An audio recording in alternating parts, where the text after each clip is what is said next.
සුබ දවසක් ඔයාලා හැමෝටම ආදරෙන් පිළිගන්නවා බබාට කෑම YouTube channel එකට. අද හදන්නේ හරිම ලේසි කෑමක්. ඉක්මනින්ම බබාගේ කෙටි වේලට හදලා දෙන්න පුළුවන් snack එකක්. තාමත් බබාට කෑම YouTube channel එක subscribe කරලා නැත්නම් අපේ channel එකත් subscribe කරන්න. ඒ වගේම bell icon එකත් click කරලා අලුත් videos දාපු ගමන්ම දැනගන්න.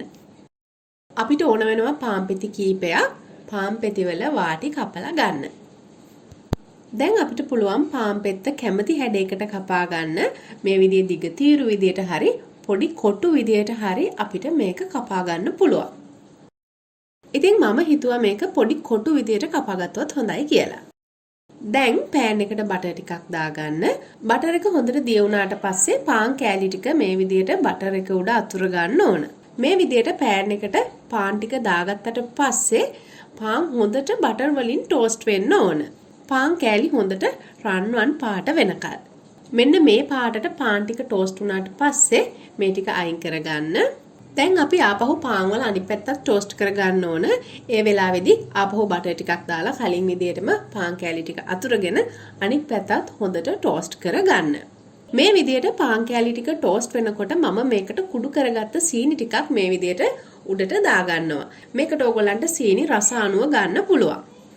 සීනි ටික එකතු කරගත්තට පස්සේ හැම පාන් කෑල්ලකම හොඳට සීනි දැවටෙන විදියට චුට්ටක් මේ විදියට පාන් කෑලි ටික එහා මෙහා කරගන්න. මේ වෙලාවේදී පාන් කෑලි ටික හොඳ ක්‍රිස්පි ගතියට තියෙනවා. ඉතින් සීනි ටික දිය වෙලා පාන් කෑලි වල හොඳට දැවටෙන්න ඕන.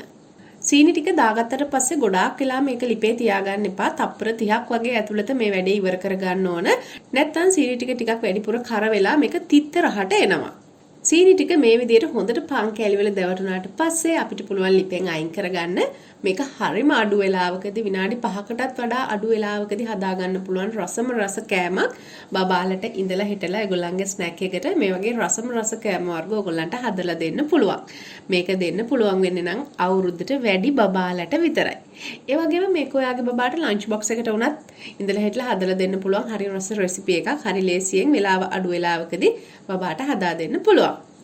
එහෙනම් අපි අලුත් වීඩියෝ එකකදී ආයෙත් දවසක හම්බ වෙමු. හැමෝටම සුබ දවසක්.